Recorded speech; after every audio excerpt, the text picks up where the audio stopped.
তুমি যখন বারবার আমার অভ্যেস হতে চেয়েছিলে আমার হাতটা শক্ত করে ধরে রাখতে, সারা জীবন আমাকে আগলে রাখবে, আমাকে ছেড়ে না যাবার কথা ভরসা দিয়েছিলে, তখন আমি তোমার বলা কথাগুলোকে সত্যি ভেবে নিয়ে তোমাকে জিজ্ঞেস করেছিলাম, তোমার কথা কি তাহলে আমি বাড়িতে বলতে পারি? তুমি বলেছিলে, হ্যাঁ বলো, কোনো অসুবিধা নেই। আমি তখনও তোমাকে জিজ্ঞেস করেছিলাম, কথাটা ভেবে বলছো তো? তুমি পরে বদলে যাবে না তো? তুমি হেসে বলেছিলে, দূর পাগলি, আমি কেন বদলে যাব, আমি তো তোমাকেই চাই। আমিও বলেছিলাম, আমারও কিন্তু তোমাকেই চাই।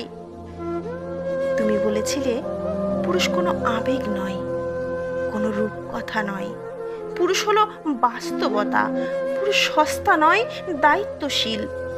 পুরুষের নাকি এক চোখে স্বপ্ন, এক চোখে পরিবার, নিজেকে দেখবার নাকি কোনো চোখ নেই। পুরুষ নাকি অন্যের জন্য ভাবে, অন্যের জন্য বাঁচে, অন্যকে ভালো রাখতে চায়, আগলে রাখতে চায়, সব সময়, সারা জীবন। তোমার বলা কথাগুলোর উপরেই কিন্তু নির্ভর করেই আমি আমার মাকে তোমার কথা বলেছিলাম। মা সব শুনে একটু চুপ থাকার পর আমাকে বলেছিল, দেখো মা, জীবনটা কিন্তু অতটা সহজ নয় তুমি যতটা সহজভাবে ভাবছো। তুমি যাকে কখনো সামনে থেকে দেখোইনি, যাকে সেভাবে তুমি জানো না, তার কথার উপরে নির্ভর করে তার হয়ে তুমি আমাকে বলতে এসেছো। তুমি কি করে জানছো মানুষটা সঠিক, মানুষটা তোমাকে ঠকাচ্ছে না? তখন আমি খানিকটা রেগে গিয়েই মায়ের উপরে চিৎকার করে বলে উঠেছিলাম, তুমি সবাইকে অবিশ্বাস করাটা বন্ধ করো মা, সবাই এক হয় না। মা শুনে বলেছিল, তাই যেন হয়, তোমার বিশ্বাসের কাছে যেন আমার অবিশ্বাস হেরে যায়। আমি জোর গলায় মাকে বলেছিলাম, দেখো তাই হবেই।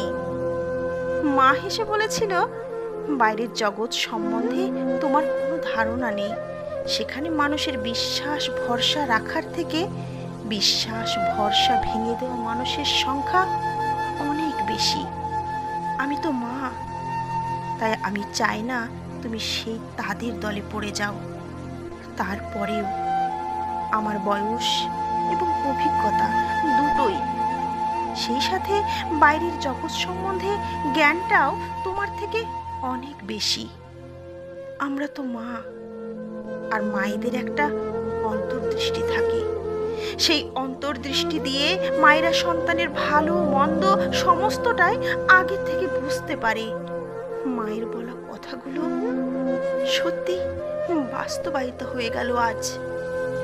সত্যি মায়েদের একটা অন্তর্দৃষ্টি থাকে, আর সেই অন্তর্দৃষ্টি দিয়ে সমস্তটাই বুঝতে পারে। সেই জন্যই বোধহয় মায়ের থেকে সন্তানের ভালো মন্দ আর কেউ বোঝে না।